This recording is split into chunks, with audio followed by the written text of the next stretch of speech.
Twinkle twinkle little star, क्या क्या करना पड़ता है यार। बेटा तुम 13 साल के हो गए हो, ये तुम्हारे सर का birthday gift. Thank you, thank you. मुझे तो लगा मैं 20 साल का हूँ। हाय मेरी डायरी, वाह कितनी अच्छी डायरी है। अब तो मैं इसी पे सब कुछ लिखूंगी, अब से कोई मेरा दोस्त नहीं होगा। और आज से तेरा नाम होगा किटी। समझी? तेरा क्या नाम होगा? किटी। तू डायरी नहीं है, तू किटी है। हेलो बच्चा लोग, कैसे हो आप सब? तो स्वागत है आप सबका बेटा हमारे प्यारे से यूट्यूब चैनल स्टडी विद सारदा में। और आज के इस वीडियो में बेटा क्लास 10 का एक बहुत ही ब्यूटीफुल सा chapter, the diary of Anne Frank. बेटा क्या है चैप्टर का नाम? From the diary of Anne Frank. ये चैप्टर पढ़ेंगे बेटा। इस चैप्टर की बेसिकली जो ऑथर है, ये जो बच्चे आप लोगों को दिख रही है एनी फ्रैंक, यही इस बेटा पूरे चैप्टर की ऑथर है। कौन? Anne Frank. ये कहानी क्या है सर? समझो ध्यान से बेटा। ये कहानी है एनी फ्रैंक के जीवन की। एक्चुअली जो इस चैप्टर में हमें पढ़ना है, वो एनी फ्रैंक के डायरी के कुछ पार्ट्स हमें पढ़ने हैं। एनी फ्रैंक एक लड़की का नाम है, इसका जन्म जर्मनी में हुआ था बेटा। और एक जीवित थी।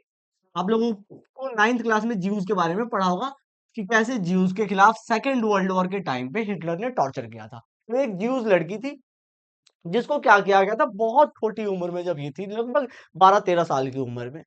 सेकेंड वर्ल्ड वॉर जब स्टार्ट हुआ तो इसको टॉर्चर झेलना पड़ा, कॉन्सेंट्रेशन कैंप्स में रहना पड़ा। और इस लड़की ने बेटा उसके बाद अपनी डायरी में वो सारी कहानियां लिखी कॉन्सेंट्रेशन कैंप की। सेकेंड वर्ल्ड वॉर जब खत्म हुआ तो ये एक डायरी जो थी बेटा, वो बहुत बड़ी सोर्स बनी एनी फ्रैंक की लाइफ की, और लोगों को जानने की कि सेकेंड वर्ल्ड वॉर के दौरान हिटलर ने किया गया था।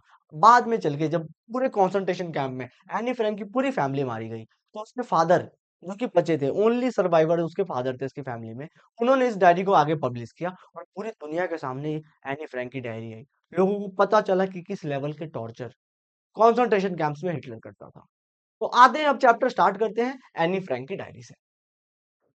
चलो भाई, एनी फ्रैंक एंड डायरी। देखते हैं सबसे पहले एनी फ्रैंक और उसकी डायरी के बारे में। Any received a diary on her 13th birthday and named it Kitty। Any जब बेटा 13 साल की थी, 13 साल को उसे बर्थडे गिफ्ट में एक डायरी मिली। एनी ने उस डायरी का क्या नाम रखा बेटा? किटी। एनी ने उस डायरी का नाम रखा किटी। याद रखना, 13th बर्थडे पे गिफ्ट मिली थी। She considered it her closest friend and confided in it. अब क्या हुआ बेटा कि एनी ने उसको अपना सबसे क्लोजेस्ट फ्रेंड बनाया। एनी के लिए उसकी डायरी जो थी वही उसकी सबसे प्यारी दोस्त थी। वो सबको अपनी सारी बातें इसी डायरी के अंदर लिखती थी, इसी डायरी को सब कुछ बताती थी, अगर मैं बोलूँ तो। Despite having family and friends, she could not share her feelings. Family तो थे यानी कि बेटा, फ्रेंड्स भी थे, लेकिन फैमिली और फ्रेंड्स होने के बाद भी ऑलमोस्ट कहा जाता है, लिखा है बेटा एनसीईआरटी में 30 फ्रेंड्स थे यानी कि लगभग 30 फ्रेंड्स थे। लेकिन पूरी फैमिली होने के बाद, फ्रेंड्स होने के बाद भी एनी जो थी बेटा, अपनी फीलिंग शेयर नहीं कर पा रही थी लोगों को, अपनी बातें नहीं बता पा रही थी। एनी कहती थी कि 13 साल की बच्ची की बातें कौन सी सुने, कोई एनी को सीरियसली नहीं लेता था। और तब एनी डिसाइड करती है कि वो डायरी लिखेगी। She believed paper had more patience than people. Diary became her only true companion. और हमेशा से बेटा एनी कहती थी कि paper had more patience than people. लोगों से ज्यादा जो पेशेंस होता है बेटा, पेपर के पास होता है। क्योंकि जब हम लोगों को अपनी बातें बताते हैं, तो वो लोग क्या करते हैं बेटा, बातों को टोटली क्या करते हैं, spill the beans. Spill the beans मतलब होता है बेटा, इधर उधर छीट देते हैं बातों को। लेकिन जब हम डायरी में अपनी बातें लिखते हैं, तो हमारी डायरी में जो बातें होती है बेटा, वो डायरी जाके किसी को नहीं बताती। तो एनी फ्रैंक कहती है कि पेपर के पास ना इंसानों से ज्यादा पेशेंस होता है। और इसीलिए एनी फ्रैंक जो है बेटा क्या करती है, अपने डायरी को ही अपना सबसे बड़ा कंपेनियन, कंपेनियन मतलब होता है जो सुख दुख में हमेशा साथ रहे, तो कंपेनियन बनाती है अपनी। Why did Anne Frank feel that paper had more patience than people? Anne Frank क्यों कहती है बेटा कि इंसानों से ज्यादा पेशेंस तो पेपर के पास होता है? क्यों? क्योंकि एनी फ्रैंक को पता था कि जब हम इंसानों को कोई बात बताएंगे तो वो सबको इधर उधर बता देते हैं, लेकिन पेपर बिना कुछ बोले चुपचाप हमारी बातें सुनता रहता, किसी से कुछ नहीं बताता। तो अब बेटा हम लोग एनी फ्रैंक की फैमिली के बारे में और उसके अर्ली लाइफ के बारे में जानेंगे। एनी's father married her mother, he was 36 and she was 25। हमने चैप्टर के पार्ट में हमने ये देखा कि एनी अपनी डायरी लिखती है और डायरी को ही अपना सबसे बड़ा दोस्त बनाती है। तो हम ये देखेंगे कि डायरी लिखने के पीछे रीजंस क्या थे और एनी की पूरी फैमिली इंट्रोडक्शन क्या थी। तो सबसे पहले ना एनी क्या करती है बेटा, अपने डायरी में अपने फैमिली का इंट्रोडक्शन ही लिखती है। तो एनी बताती है उस डायरी के अंदर कि उसके फादर ने उसके मदर से तब शादी की थी जब उसके फादर की एज 36 थी। 36 किसकी एज थी बेटा? फादर की। और उसकी मदर की एज उस टाइम पे बेटा 25 ईयर्स थी। एनी के मदर की एज कितनी थी बेटा? 25 years. Her sister Margot was born in 1926 and Annie in 1929. उसकी जो एक बहन थी जिसका नाम था बेटा मार्गोट, उसकी एक बहन थी जो उससे 3 साल बड़ी थी। तो मार्गोट जो थी वो 1926 में जन्म लेती है और एनी का जन्म होता है 1929 में। They lived in the Frankfurt but moved to Holland in 1933. Starting में एनी की पूरी फैमिली बेटा फ्रैंकफर्ट में रहती है, लेकिन आगे चल के वे लोग हॉलैंड शिफ्ट हो जाते हैं। 1933 में वे लोग हॉलैंड शिफ्ट हो जाते हैं। Annie and Margaret stayed with their grandmother for some time. अब बेटा जो हॉलैंड ये लोग शिफ्ट होते हैं ना, तो हॉलैंड में पूरी फैमिली नहीं जाती। एनी और उसकी जो बड़ी बहन होती है मार्गोट, ये दोनों जो क्या करते हैं, एनी और इसकी बहन दोनों अपनी दादी के पास रुक जाते हैं। बहुत से बच्चों को दादी से ज्यादा लगाव होता है, दादी के पास ज्यादा रहते हैं। एनी और मार्गोट जो है वो अपनी दादी के पास ही थोड़े समय के लिए रुक जाते हैं। Annie attended Montessori school and was close to her teacher, Mrs. Kupras. Any Montessori school जाती है। मोंटेसरी स्कूल का मतलब होता है बेटा कि स्टार्टिंग की जब हम पढ़ाई करते हैं उन स्कूलों को मोंटेसरी स्कूल कहते हैं। तो एनी जो है मोंटेसरी स्कूल ज्वाइन करती हैं और फिर अपने एक टीचर मिसेस कुपरस से सबसे ही क्लोज हो जाती है, बहुत क्लोज हो जाती है Annie. Where did Annie Frank's family lived before settling in Holland? तो हॉलैंड में रहने से पहले बताओ बेटा एनी की फैमिली कहाँ रहती थी? जर्मनी में एक शहर है बेटा फ्रैंकफर्ट। जर्मनी में एक शहर है फ्रैंकफर्ट, वहीं पे रहते थे एनी की फैमिली। ठीक है। तो अब हमने देखा कि एनी अपनी दादी के साथ रह रही है। Any studied at Montessori school until she was 6 years old. जब तक एनी की उम्र 6 साल होती है तब तक वो हॉलैंड में ही बेटा मोंटेसरी स्कूल में अपनी पढ़ाई करती है Anne. She was very attached to her teacher Mrs Kuperus. और उस स्कूल में, नर्सरी स्कूल में, ऑब्वियसली जैसे मैंने बताया था, अपने एक टीचर के साथ बहुत ज्यादा क्लोज हो जाती है यानी मिसेस कुपरेस के साथ। और grand mother fell ill and passed away in 1942। But होता क्या है बेटा कि एनी की दादी आगे चल के डेथ कर जाती है। 1942 में एनी की दादी चली जाती है। Due to her grand mother's passing she could not celebrate her birthday. और दादी के मरने के बाद क्या होता है, एनी उस टाइम अपना बर्थडे भी नहीं मना पाती है क्योंकि उसकी दादी चली जाती है। Annie later joined a new school where she continued her education. Annie अब एक नए स्कूल में जाती है, यहाँ पे वो अपना बाकी का एजुकेशन पूरा करती हैं। अब बेटा एक क्वेश्चन आता है बड़ा प्यारा सा कि how did Annie's grand mother passing affect her? Any के ग्रैंड मदर के जाने के बाद एनी पे कैसा होता है बेटा, क्या अफेक्ट होता है एनी के ऊपर? तो एनी अपना बर्थडे भी उस साल नहीं मना पाती है, इस लेवल पे एनी अफेक्ट हो जाती है। चलो भाई, तो उत्तर का अब देखो कहानी की बेटा, अब कहानी जो है ना एक नए एंगल में आएगी। इस स्लाइड में हमें पढ़ना है एनी की डायरी में 20 जून 1942 की एंट्री के बारे में। कहानी में हम अब तक हम ये पढ़ चुके हैं बेटा कि एनी की पूरी फैमिली जो है 1933 में हॉलैंड में शिफ्ट हो जाती है, लेकिन एनी और उसकी बहन दोनों अपनी दादी के पास रुक जाती हैं। ये जो है बेटा 1 साल तक अपनी दादी के पास रुकते हैं और 1 साल बाद यानी 1934 में जो बची हुई फैमिली थी यानी एनी, उसकी बहन मार्गोट और उसकी दादी, तीनों जो है बेटा शिफ्ट हो जाते हैं हॉलैंड में। अब होता क्या है बेटा, वहां पे एनी एक स्कूल में जाती है, मॉन्टेसरी स्कूल में, और वहां पे उन्हें एक बहुत ही प्यारी सी टीचर मिलती है। तभी एनी की दादी का डेथ हो जाता है और उस वजह से एनी अपना बर्थडे नहीं बना पाती हैं और अब एनी जो है एक नई स्कूल को ज्वाइन कर रही हैं। और उस नए स्कूल की एंट्री के बारे में एनी ने अपने डायरी में क्या लिखा है देखते हैं बेटा। ये डायरी एंट्री जो है बेटा 20 जून 1942 की एंट्री है। क्या लिखा है एनी ने? Any wrote about her classmates reaction to the promotion results। Any बेटा बताती हैं कि कैसे रिजल्ट वाले दिन, इस दिन स्कूल में रिजल्ट आने वाला है और रिजल्ट वाले दिन लोगों का क्या रिएक्शन है, एनी अपने डायरी में लिखती है बेटा। तो देखते हैं। Many students were making bets on whom would pass and fail। School में बहुत ही टेंस माहौल बन चुका है और सारे जो लड़के हैं बेटा बेट्स लगा रहे हैं कि तू तू तो फेल हो जाएगा, लगा ले भाई, 500 की लगा ले, तू फेल हो रहा है। ये तो पास हो जाएगा भाई, ये टॉपर है, ये झूठ बोलता है कि मैंने कुछ नहीं किया भाई, इसने सब लिखा होगा। ऐसे लड़के बेट लगा रहे हैं आपस में, कौन पास होगा कौन फेल होगा। ऐसा एनी अपनी डायरी में बता रही है। Two boys, Sean and Jacques, wagered their holiday saving. और दो लड़के, एक का नाम है सीएन और एक का नाम है जैक्स, सीएन और जैक्स ने क्या किया है, अपनी अपनी बेटा हॉलीडे की सेविंग लगा दी है कि ले भाई, मेरी पूरी गर्मी की छुट्टियों की सेविंग है। तो बताओ का फेल हो रहा है, तो वो कह रहा है तू फेल हो रहा है। और ऐसे करके बच्चों में बहुत ज्यादा टेंस माहौल बना हुआ है, सबके दिल जो है धड़क धड़क धड़क कर रही है। Annie believed quarter of our class was weak in studies. Annie कहती है बेटा कि मेरे स्कूल में हर एक चार में से एक बच्चा, क्वार्टर ऑफ द स्टूडेंट्स जो है वो गधे हैं बिल्कुल, तो वो सारे तो फेल होंगे, ये एनी का मानना है।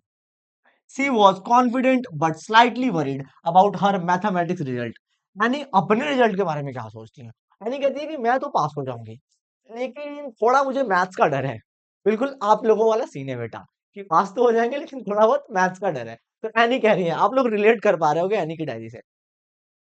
Why was any slightly worried about the promotion meeting. बताओ भैया एनी क्यों वरीड थी। एनी वरीड थी किस लिए बेटा, मैथमेटिक्स के लिए। ठीक है, मैथमेटिक्स में तो वरीड होना भी चाहिए भाई। Annie and Mr. Kissing. Her math teacher, Mr. Kissing, often scolded her for talking too much. अब क्या होता है बेटा कि एनी मतलब पास होकर चली जाती है तो वो कहानी वहां पे खत्म हो जाती है। अब एक दूसरी कहानी आई, कौन सी, एनी की मिस्टर कीजिंग के साथ। ये कहानी क्या है बेटा, एक्चुअली बात क्या है कि एनी अपने स्कूल में ना बहुत पटर पटर पटर पटर पटर पटर बोलते रहती है, सोले की बसंती की तरह। ठीक है भाई, तो एनी बहुत बोलते रहती है, और उसके स्कूल का जो टीचर है मिस्टर कीजिंग, ये हमेशा उसे डांटते रहते हैं कि भैया आप काहे इतना बात करती हैं, क्यों इतना बात करती है, बहुत बात करते हो भाई, तुम चुप रहो। ऐसे करके उसे डांटते रहते हैं। As punishment he assigned her an essay titled a chatter box. और होता क्या है कि जो बहुत ज्यादा उसका टीचर पागल हो जाता है इसके बात के मारे, बात की वजह से बहुत पागल हो जाता है। वो कहता है कि एनी तुम बहुत बोल रही हो, बहुत ज्यादा बोल रही हो, तुम ना चैटर बॉक्स पे ऐसे लिख के लाओ। मतलब टीचर मॉक करना चाह रहा है कि तुम चैटर बॉक्स पे लिख के लाओ। चैटर बॉक्स क्या होता है, चैटर बॉक्स का मतलब होता है ना, जैसे हम लोग गांव में नहीं बोलते कि जब कोई आदमी बहुत ज्यादा बोलता है तो हम कहते हैं ना कि ये बिल्कुल टेप है, रेडियो टेप है बिल्कुल, वैसा बजता ही रहता है। ठीक है, तो इंग्लिश में ना बेटा जैसे हम लोग हिंदी में बोलते हैं कि रेडियो टेप की तरह क्या बज रहे हो, मुंह बंद रखो, वैसे ही इंग्लिश में चैटर बॉक्स होता है। चैटर बॉक्स मतलब जो हमेशा चलता है, पट पट पट पट आवाज आती है। तो उसको मॉक करने के लिए, एनी की मजाक उड़ाने के लिए कहते हैं, एनी तू बहुत बोलती है, टेप रिकॉर्डर की तरह बजती रहती है, तू टेप रिकॉर्डर पे लिख के ला। इसी वे में वो कहते हैं कि एनी आपको ना चैटर बॉक्स पे ऐसे लिख के लाना है, आप बहुत बोलते हो। तो एनी को बेटा मॉक करने के लिए वो चैटर बॉक्स पे ऐसे दे देती है। Any humorously argued that talking was an inherited trait. और एनी का बेटा ह्यूमर बहुत तगड़ा था। आपके भी कुछ दोस्तों का ह्यूमर होता है, ह्यूमर समझते हो ना, कि हर बात का मजाक बना दो। मतलब कि भाई तू कुछ भी बोल के दिखा, तेरी मजाक बना दूंगा मैं यहाँ पे। Any was like that only, कि उसका ह्यूमर बहुत तेज था। एनी क्या करती है भैया, ऐसे लिखती है और कहती है कि ऐसे ऐसे लिखूंगी ना कि जो जोक मुझे बनाया है इन्होंने, ये इनके ऊपर आ जाएगा जोक। तो भैया एनी क्या लिखती है, एनी कहती हैं कि जो बात करना होती है ना, टॉकिंग, ये एक इनहेरिटेड ट्रेट है। इनहेरिटेड ट्रेट का मतलब होता है कि इंसानों में, जैसे इंसान का गोरा होना, इंसान का अलग अलग कलर्स का होना, ये सब डिपेंड करता है ना कि उसके फादर मदर कैसे हैं। तो एनी कहती है कि ये जो बात करने का भी तरीका होता है, ये मैंने अपने अंदर डेवलप नहीं किया, ये मेरा नेचर है, मैं इनहेरिटेड ऐसी ही हूँ। तो अब मैं क्या कर सकती हूँ, अब तो मुझे बोलना बस है भाई। ठीक है, तो होता क्या है कि वो ऐसे अप्रूव कर देती है ऐसे में कि बात तक करना जो होता है बेटा, टॉकिंग जो होती है, वो एक इनहेरिटेड ट्रेट होता है। Mr Keesing continued giving her more essay on same point. लेकिन मिस्टर कीजिंग जो थे वो बड़ा मतलब अजीब से आदमी थे। उन्होंने कहा कि तू मेरा मजाक बना रही है, अभी तुझे सबक सिखाता हूँ। है देखिए एक और ऐसे लिख के ला। और ऐसे करके वो लगातार उसे ऐसे देते रहते हैं, दूसरा ऐसे देते हैं, और फिर लास्ट में क्या होता है बेटा, एक तीसरा ऐसे देते हैं। एनी को कहते हैं कि दो ऐसे तूने लिख दिए, चल तीसरा ऐसे लिख के ला। और तीसरे ऐसे का जो बेटा टॉपिक होता है, वो बहुत ही फनी टॉपिक होता है। थर्ड ऐसे की जो टॉपिक होती है बेटा, वो बहुत ही फनी टॉपिक होती है। कहते हैं उसके टीचर कि तू ना क्वैक क्वैक क्वैक पे ऐसे लिख के ला, क्योंकि तू हमेशा क्वैक क्वैक क्वैक बोलते रहती है। तो अब ये बताओ यार, ये कौन सी टॉपिक है। मतलब तुम लोग के स्कूल में हिंदी की टीचर आए, तुम लोगों को बोले, तो क्लास में सबसे ज्यादा बात कर रहा है उससे बोले कि हाँ बेटा तू खड़ा हो जाना, तू ना पटर पटर पे टॉपिक लिख के ला, क्योंकि तू हमेशा पटर पटर करते रहती है। तो एग्जैक्टली वैसा ही हुआ कि क्वैक क्वैक क्वैक पे कहते हैं कि लिख के लाओ। एली ने कहा कि 2 बार तो मजाक बन गया इनका, तीसरी बार भी मजाक बनाऊंगी इनका। एनी इस बार क्या करती है बेटा कि इस बार ऐसे लिखने की जगह कहती है कि क्वैक क्वैक क्वैक पे लिख के तो लाऊंगी, लेकिन इस बार लिखूंगी मैं पोयम। इस बार क्या लिखूंगी? पोयम। और एनी इस बार लिखती है पोयम। अपने एक फ्रेंड की मदद लेती है, उसका एक फ्रेंड बहुत अच्छा होता है पोयम लिखने में, तो वो पोयम लिखती है वर्सेस में। पोयम में आप लोग याद रखो, पोयम में बेटा वर्सेस होते हैं, चार चार लाइनें ऐसे, टुक टुक टुक चार लाइनें, और फिर टुक टुक टुक चार लाइनें, और ये बन जाती है पूरी पोयम। तो ऐसे वो इस बार क्या करती है, पोयम्स में लिखती है यानी। She later wrote a poem that turn the joke on him. और बेटा वो ऐसा पोयम लिखती है ना कि उसके मास्टर जी के ऊपर ही जोक हो जाता है। पोयम में लिखती क्या है? पोयम में लिखती है कि दो बतख, बतख समझते हो आप लोग बेटा? बतख मतलब होता है जो पानी के अंदर रहते हैं, ठीक है? तो दो बतख जो हैं, वो अपने बच्चे को क्या है कि उसके 2-3 बच्चे हैं। तो जो फादर है उसने, स्वैन ने क्या किया, अपने फादर ने क्या किया, अपने दोनों बच्चों को मार दिया इसलिए कि बस वो बातें कर रहे थे। और ऐसे करके एक प्यारा-सा वो बेटा वो बनाती हैं, पोयम बनाती हैं, और इस पोयम में वो प्रूफ करना चाहती हैं कि बच्चों को आप बात करने के लिए नहीं मार सकते। अगर आप मारो तो आप ही बेवकूफ हो। और ऐसे करके बेटा अपने पॉइंट्स प्रूव कर देती है। और फिर टीचर के ऊपर मजाक बन जाता है। How did Annie respond to mister Keesing punishment? ठीक है? तो ऐसे करके एनी रिस्पॉन्ड करती है मिस्टर कीजिंग के पनिशमेंट के ऊपर।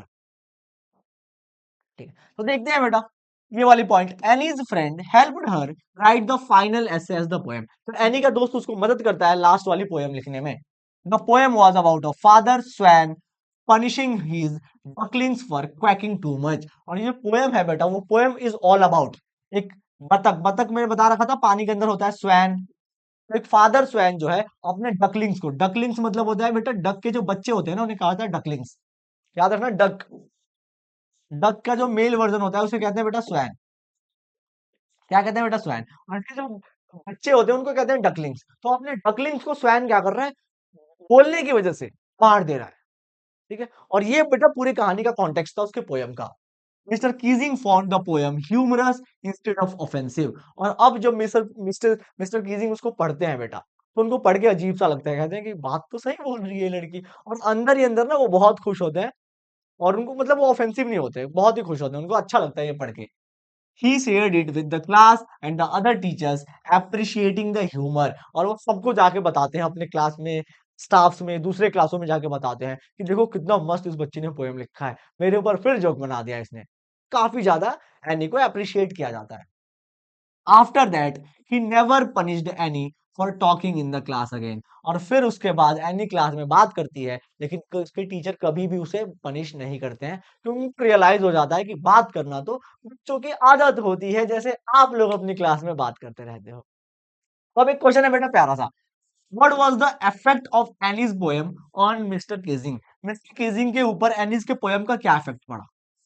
तो मिस्टर किजिंग को रियलाइज हुआ कि बच्चे बात तो करेंगे। हमारे स्कूल में भी क्या होता था ना कि जब भी टीचर हमें बात करना बंद कर देते, अब भी हम बात करते थे बेटा। और क्या बात करते थे, बेंच पे लिख लिख के बातें करते थे, नोटबुक के पीछे लिख के बातें करते थे। एवरीथिंग इज टेम्पररी बट बात करना इज परमानेंट। बात तो भैया हमेशा करते थे, और बच्चे बात तो करेंगे ही।